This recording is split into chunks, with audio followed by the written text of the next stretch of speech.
ప్రేక్షకులకు నమస్కారం అండి. మనం ఇప్పుడు హెర్బా వ్యాలీ జహీరాబాద్లో ఉన్నాం. ఇక్కడ అనేక రకాల మూలికలు ఉన్నాయి. 300 నుంచి 400 రకాల మూలికలు ఉన్నాయి.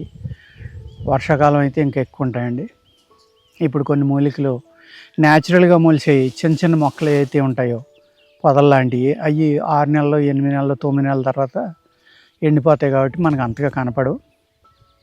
అందుకనే జూన్ నెల నుంచి ఇక్కడ ట్రెడిషనల్ హీలర్స్కి కొన్ని క్లాసులు అనేది కండక్ట్ చేస్తున్నామండి. ఇప్పటి నుంచి మీరు రిజిస్ట్రేషన్ చేసుకోవచ్చు. ఇక్కడే ఒక ట్రీ హౌసెస్ కడుతున్నాం, రూమ్స్ కడుతున్నాం, ఒక మెడికల్ టూరిజం కింద ఒక రిసార్ట్ కింద తయారు చేస్తున్నాం. దీన్ని న్యాచురల్గా అంటే ఆయుర్వేద చికిత్స చేయడానికి. ఇక్కడ అన్నిటికంటే ఇంపార్టెంట్ ఏంటంటే ఆయుర్వేద లేకపోతే న్యాచురోపతి, ఇవన్నీ కూడా ప్రకృతికి సంబంధించినవి అన్నమాట. ఈ ఆయుర్వేద అనేది మూలికల్ని మనం వాడుకుంటాం. ఈ మూలికలు ఏంటి? ఈ ప్రకృతిలో భగవంతుడు మన కోసం ఇచ్చిన ఒక అద్భుతమైన నిధి. అంటే తరగనంత వాల్యూ వాటికి ఉందన్నమాట. అది తరిగిపోయేలాగా మనం చేసాం. ఏ విధంగానే అంటే ప్రకృతిని నాశనం చేసాం కాబట్టి అనేక రకాలైన ఇబ్బందులు మనం ఎదుర్కొంటున్నామండి. వాటి నుంచి మనం బయటపడాలి అంటే మన యొక్క ఆలోచన కానీ మనకు ప్రశాంతమైన జీవితం కావాలంటే మంచి ఆక్సిజన్ దొరికి ప్రదేశంలోని మంచి వైబ్రేషన్ ఉన్న ప్రదేశం, గోవులు నడయాడే ప్రదేశం, అటువంటి ప్రదేశాల్లో ఉంటే కనుక సిటీలకి, ఈ డ్రగ్ ఇండస్ట్రీస్కి, అలాగే పొల్యూషన్ వచ్చే ఇండస్ట్రీస్కి దూరంగా ఉండి మంచి అన్ని మినరల్స్ తోటి కూడి ఉన్న నీరు తాగి అటువంటి ప్రదేశంలో, అంటే అందరూ అక్కడ ఉండడానికి అవ్వదు, ఇంపాసిబుల్ అండి. ఎందుకంటే ఎవరి వ్యాపారాలు వాళ్ళకి ఉంటాయి, ఎవరి సంపాదనలు వాళ్ళకి ఉంటాయి. ముందర పొట్ట గడవాలి, రొట్టె దొరకాలి, మనకు మంచి ఒక మాదిరి నివాసం ఉండడానికి ఇల్లైనా ఉండాలి. ఇవన్నీ సమకూర్చుకోవాలంటే రకరకాల వ్యాపారాలు కానీ రకరకాల ఉద్యోగాలు కానీ చేయటం జరుగుతుందండి. అటువంటిప్పుడు ఇటువంటి అందరికీ సాధ్యం కాదు. కానీ సెలవులు వచ్చినప్పుడు ఇంకొకప్పుడు ఆ పిల్లల్ని తీసుకురావడం, మనం ప్రకృతిలోకి వెళ్ళడం, మంచి ఆక్సిజన్ తీసుకోవడం, ఆ వారమైనా ఒక 10 రోజులైనా మంచి నీరు తాగడం, దీనివల్ల అనేక వ్యాధుల నుంచి మనం దూరంగా ఉండొచ్చండి. ఇక్కడ మనం ఏం చెప్పుకుంటున్నాం అంటే అంతసేపు మూలికలు, జబ్బులు, లేకపోతే దేన్ని ఎలా వాడుకోవాలనేది కాకుండా ఇక్కడ మనకి ఆరోగ్యం గురించి, అంటే మనం ఆరోగ్యంగా ఉండాలి, మెంటల్ స్ట్రెస్ తగ్గాలి, ప్రశాంతమైన జీవితం కావాలనుకున్న వాళ్ళకి దాని గురించి కొంచెం ఎక్స్ప్లెయిన్ చేయడం జరుగుతుందండి ఈ వీడియోలో. మీరు న్యాచురల్గా పండిన ఆహారాన్ని తినడానికి ప్రయత్నిస్తే చాలా వ్యాధులు మీకు రాకుండా ఉంటాయండి. అదేవిధంగా ఇవాళ భూమి గురించి కూడా నేను అనేక వీడియోల్లో చెప్తూ ఉంటాను. చాలా అంటే చాలా ఇంపార్టెంట్ పాయింట్ కాబట్టి అన్ని వీడియోల్లోని నేను ఆల్మోస్ట్ ఆహారం గురించి, భూమి గురించి చెప్పడం జరుగుతుందండి. ఎందుకు అంటే ఆ భూమి నుంచి వచ్చే నీరే మనం తాగుతాం, ఆ భూమిలో పండిన ఆహారమే మనం తింటాం. సపోజ్ పాలకూర ఉంది, హైయెస్ట్ కాల్షియం ఉంది, బీట్రూట్ ఉంది, విటమిన్ డి ఉంది. ఇలాగా అనేక రకాలైన న్యూట్రిషన్స్ కానీ, డైటీషియన్స్ కానీ, డాక్టర్లు కానీ, లేకపోతే ఈ న్యాచురోపతి చేసేవాళ్ళు, ప్రకృతి వైద్యాలయాలు ఉన్నవాళ్ళు పలానా ఆహారం తింటే పలానా వ్యాధికి మంచిది, ఇది తింటే దీనికి మంచిది అని చెప్పేవారండి. అదంతా చాలా కరెక్ట్. కానీ ఇవాళ అదేది కూడా వర్తించదని నేను చెప్తా. ఎందుకు అంటే మనం భూమిని పూర్తిగా పాడు చేసామండి. ఆ భూమిలో ఏమన్నా శక్తి అనేది ఉండి, ఆ భూమిలో కాల్షియము, విటమిన్ డి, మెగ్నీషియము, అది ఇది మొత్తం వందలు ఉన్నాయి కదా, మినరల్స్ అయితే ఇవి అయితే అవన్నీ ఆ భూమిలో ఉన్నాయనుకోండి. ఆ భూమిలో ఉన్నప్పుడు ఆ యొక్క కూరలు కానీ, ఆ పళ్ళు కానీ, ఆ వృక్షాలు కానీ, ఆ మొక్కలు కానీ ఆ మినరల్స్ని తను అబ్జర్వ్ చేసుకుని మనకిచ్చాయి ఇదివరకు. ఇప్పుడు అదేమీ లేదండి.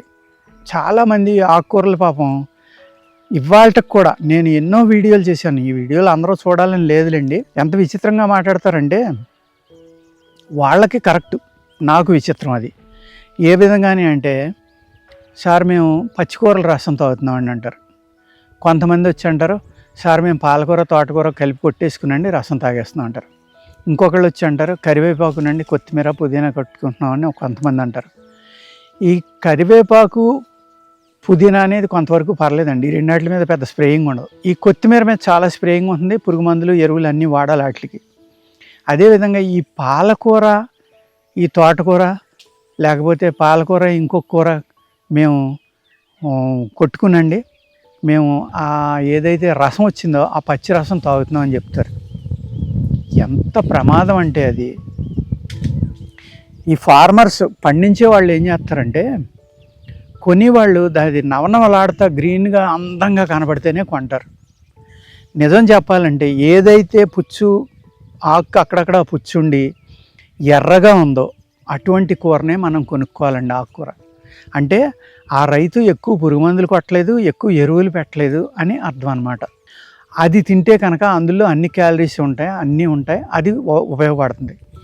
అది మనం తిన్నా పర్వాలేదండి. కానీ నిన్న సాయంత్రం కానీ నిన్న పొద్దున్న కానీ స్ప్రే చేసి దాన్ని ఈరోజు మార్కెట్కి తీసుకొచ్చి అమ్మేవాళ్ళు ఉంటారు రైతులు కొంతమంది.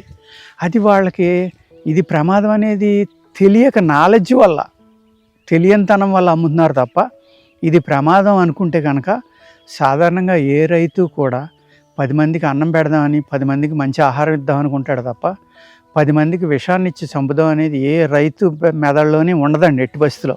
ఎందుకంటే రైతు అనేవాడు ప్రకృతిలో ఉంటాడు, భూమిలో ఉంటాడు, భూమి మీద ఉంటాడు.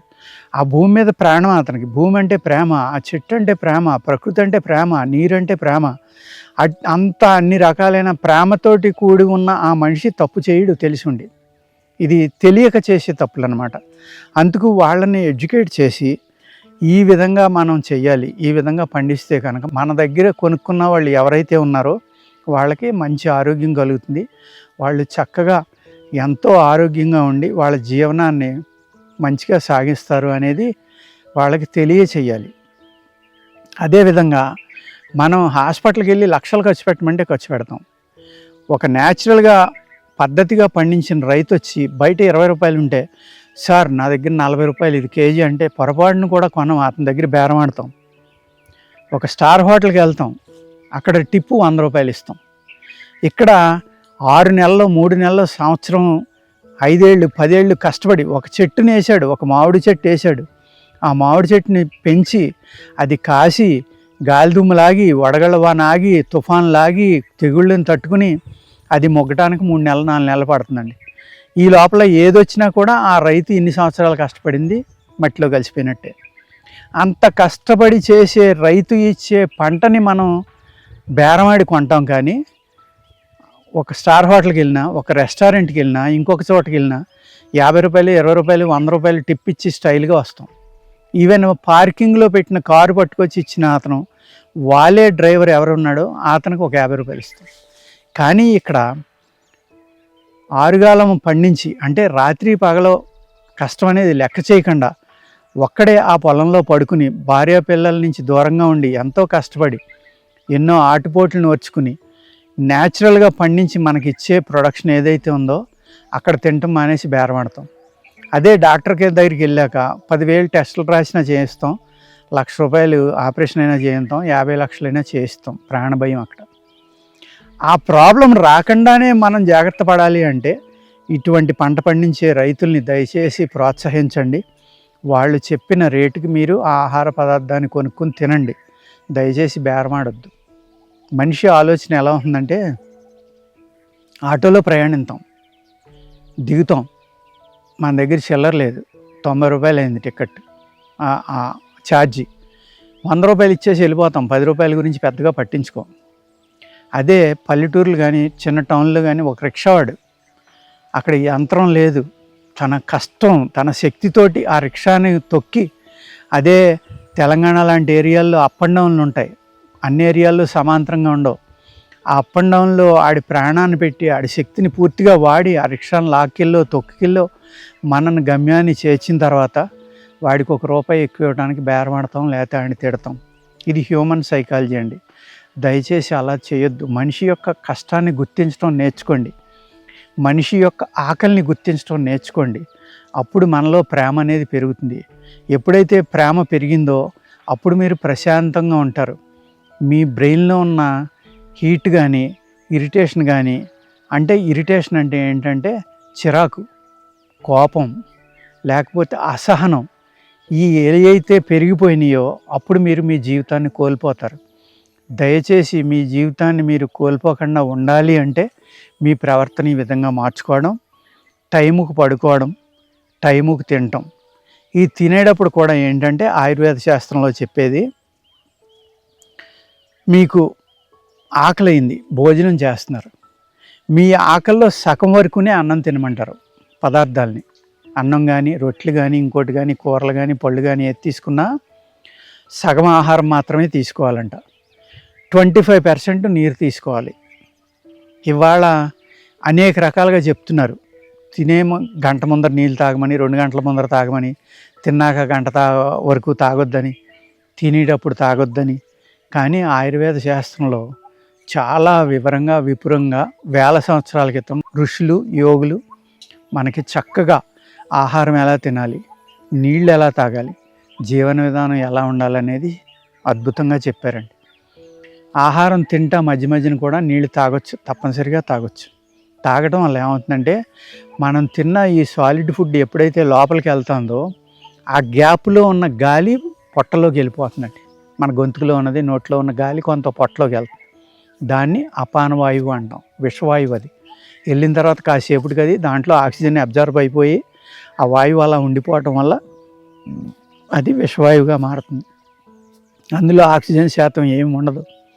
దానివల్ల మన బాడీలో అనేక రకాలైన దుష్ప్రభావాలు, దుష్ఫలితాలు వస్తాయి. అందుకు భోజనం చేస్తా మధ్య మధ్యన కొంచెం నీళ్ళు తాగారనుకోండి, మీరు ఆ నీళ్లు కూడా తాగటం వల్ల పొట్ట తొందరగా నిండటం వల్ల ఈ తెలియకుండానే కొంత ఆహారాన్ని తగ్గిస్తారు.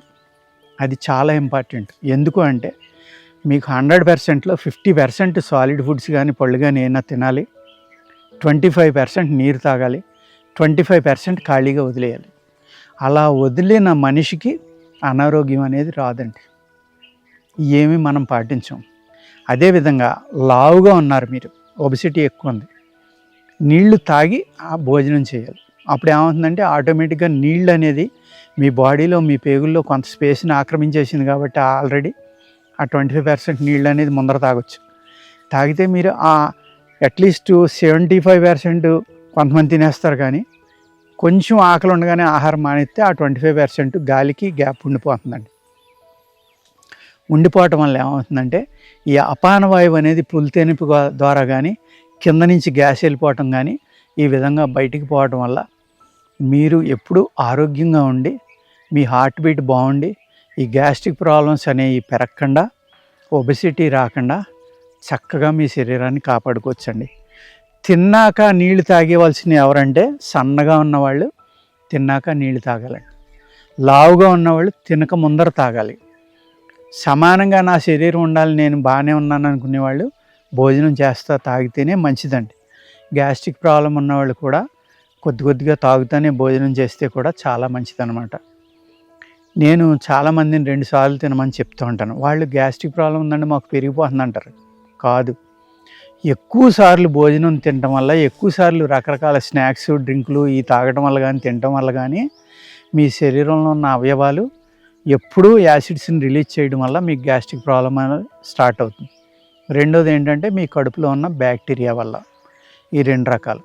ఎప్పుడైతే మీరు అలాగా ఆరారుగా తినకుండా 12 నుంచి 14 గంటలు గ్యాప్ ఇచ్చి ఈ 2 ఆహారాలని 10 నుంచి 8 గంటల లోపల తినేసారనుకోండి, గ్యాప్లో మీ స్టమక్ 12 నుంచి 14, 16 గంటలు ఖాళీగా ఉంచారనుకోండి, ఆ క్రిములకు ఆహారం లేకపోవడం వల్ల ఈ బయటికి పోతాయి.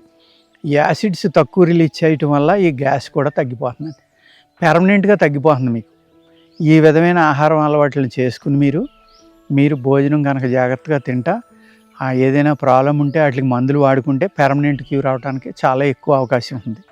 అంచేత ఫస్ట్ మనం చేయవలసింది ఏంటంటే, నియమంగా బతకడం. అంటే టైంకు లేవడం, టైంకు లేచి టైంకు ఆహారం తినటం, వ్యాయామం చేయటం.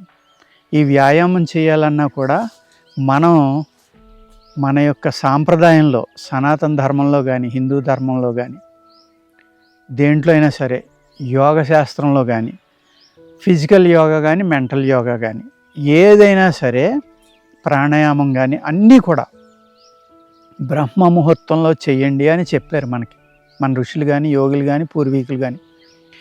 ఎందుకు అలా చెప్పారు అంటే, ఆ సమయంలో సూర్యోదయం అంటే సూర్యుని యొక్క కిరణాలు మనం నివసించే ప్రాంతానికి వచ్చే సమయం అండి. ఆ సమయంలో ఏమవుతుందంటే ప్రకృతి నుంచి ఒక అద్భుతమైన శక్తి అనేది భూమి మీదకే ప్రసరిస్తూ ఉంటుంది. మనం తిన్న ఆహారం పూర్తిగా అరిగిపోయి మన ఆర్గాన్స్ ఏవైతే ఉన్నాయో అవయవాలు, హార్టు, స్ప్లీను, లంగ్స్, కిడ్నీలు, బ్రెయిను, చర్మం, రక్తం, నరాలు, ప్రేగులు అన్నీ కూడా ఖాళీ అయ్యి తేలిగ్గా ఉండి శరీరం ఆక్సిజన్ బాగా అబ్జార్బ్ చేసుకునే పరిస్థితిలో ఆ సమయంలో మన శరీరంలో అవయవాలు అంటే ఆర్గాన్స్ కానీ శరీరం కానీ బ్రెయిన్ కానీ రెడీ అయ్యి ఉంటుందన్నమాట. ఎందుకంటే ఆ టైంలో శబ్దాలు ఉండవు, శబ్ద కాలుష్యం ఉండదు, సౌండ్ పొల్యూషన్ అంటాం మనం. పిట్లు ఉన్నాయి, జంతువులు ఉన్నాయి, ఇవన్నీ కూడా ఏం చేస్తాయి, అట్లీస్ట్ 3:30-4 లేచి చక్కగా కిలకిలా రావాలి, చక్కగా కోస్తాయి. నేను ఈ వీడియో చేసే టైంలో కూడా మా పొలంలో బ్యాక్గ్రౌండ్లో మీకు అనేక పిట్ల కోతలు వినపడవచ్చు. అవన్నీ కూడా మనం ప్రకృతిలో ఉన్నాం కాబట్టి ఇక్కడ అన్ని జీవాలు ఉంటాయి అన్నమాట. అదే మన పట్టణంలో అయితే వేడి వల్ల అవన్నీ దూరం అయిపోతాయి, ఎక్కడ చూసిన బిల్డింగ్లే కదా కాలిపోతాం. అవన్నీ తెల్లారుజామున లెగిసి తమ కాలకృత్యాలు తీర్చుకుని మొహం పాముకుంటాయి, కాళ్ళతోటి రెక్కలు పాముకుంటాయి, తోక పాముకుంటాయి, ఒళ్ళంతా ఇరుచుకుంటాయి.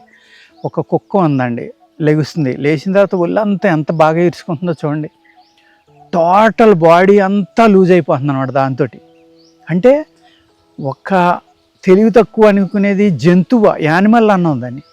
అటువంటి యానిమల్కి కూడా తన శరీరాన్ని ఎలా రిలాక్స్ చేసుకోవాలి, ఎలా వ్యాయామం చేసేదో తెలుసు. మనకి తెలిసి ఉండి కూడా మనం చేయకుండా జంతువుల కంటే హీనంగా మనం 9 దాకా 10 దాకా 11 దాకా పడుకుంటున్నాం. కానీ ఉద్యోగరీత్యా కానీ రాత్రులు చేయవలసిన అవసరం, రాత్రులు డ్యూటీ చేయవలసిన అవసరం ఉన్నవాళ్ళు తప్పదు, వాళ్ళు తీసుకుంటారు.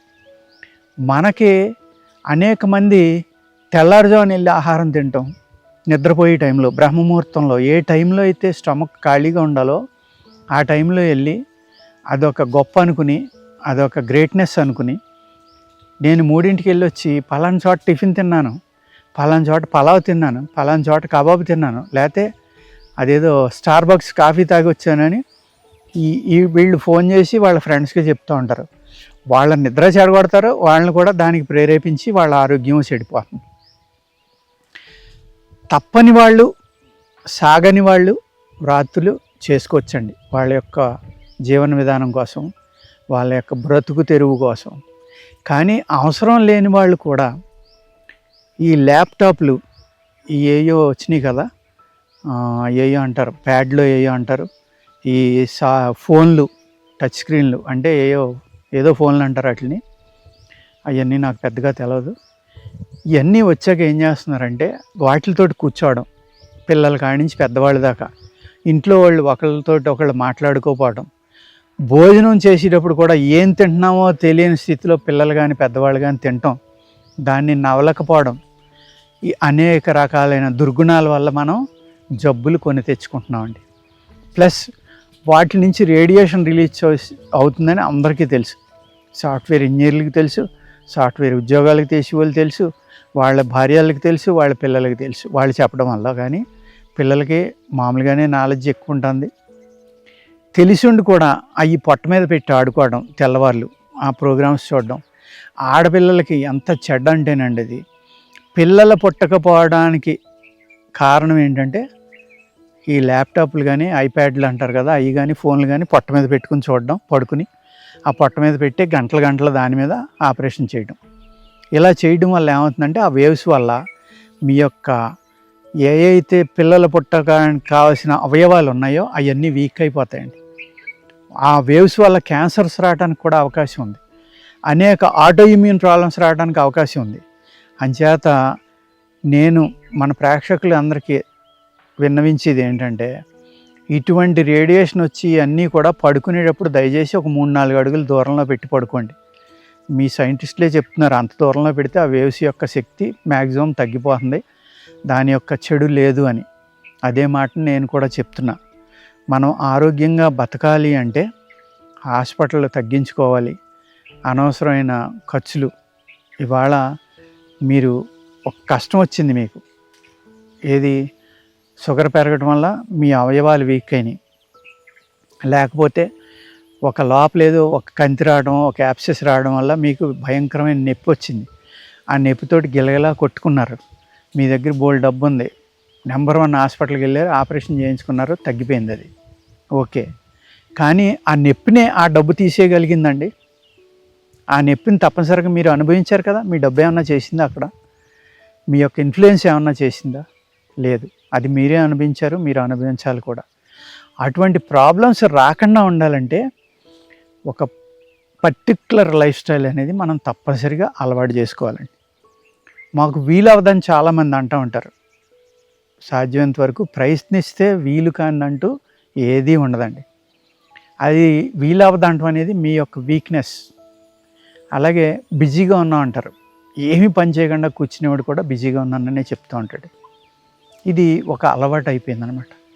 ఇలా చేయకుండా మనం టైమ్లీ ఆహారం తీసుకోవడం, సమయానికి ఏ విధంగా తీసుకోవాలి, ఏ విధమైన కూరలు తీసుకోవాలి, ఆహారం ఏ విధంగా తీసుకోవాలి, అయితే జంక్ ఫుడ్స్ ఉన్నాయో అవి ఎంత ప్రమాదం, అవి ఎందుకు తినకూడదు, ఇవన్నీ కూడా మీలో మీరే తర్కించుకుని మనం ఆరోగ్యంగా ఉండాలంటే ఏం చేయాలనేది టైం టు టైం ఫాలో అయ్యి జాగ్రత్తగా తీసుకుంటే కనుక మీకు అనేక వ్యాధుల నుంచి మందు అవసరం లేకుండానే వ్యాధి రాకుండా చూసుకోవడం అనేది ఇంపార్టెంట్ అండి. ప్రాబ్లం వచ్చాక డాక్టర్ దగ్గరికి పరిగెత్తడం కాదు, డాక్టర్ దగ్గరికి వెళ్ళకుండా ఉండటం ఎలాగనేది దయచేసి అందరూ ఆలోచించి అది ఫాలో అవడానికి ప్రయత్నిస్తే మనకి ఈ కష్టాలన్నీ తప్పుతాయి. ఇవాళ ఒక కార్పొరేట్ హాస్పిటల్కి వెళ్ళి చేయించుకోవాలంటే అనేక కుటుంబాలు ఇబ్బంది పడుతున్నాయి. గవర్నమెంట్ కూడా చాలా గవర్నమెంట్లు ఎంతో కొంత ఇస్తున్నాయి కాబట్టి వాళ్ళు కొంతమంది చేయించుకోగలుగుతున్నారు. లేనప్పుడు ఏమవుతుందంటే ఆ యొక్క మనం ఫైనాన్షియల్గా వీక్ అయిపోతాం, మానసికంగా వీక్ అయిపోతాం, కుటుంబం అంతా పతనం చెందే పరిస్థితి వస్తుందన్నమాట.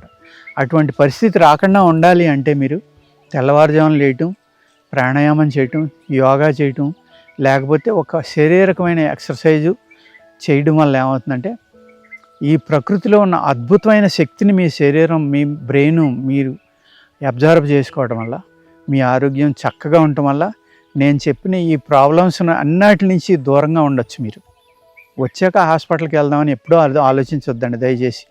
రాకుండా ఉండటానికి ప్రయత్నించమని మీ అందరికీ విన్నవించుకుంటా ఈ వీడియో చేస్తున్నానండి. నమస్కారం.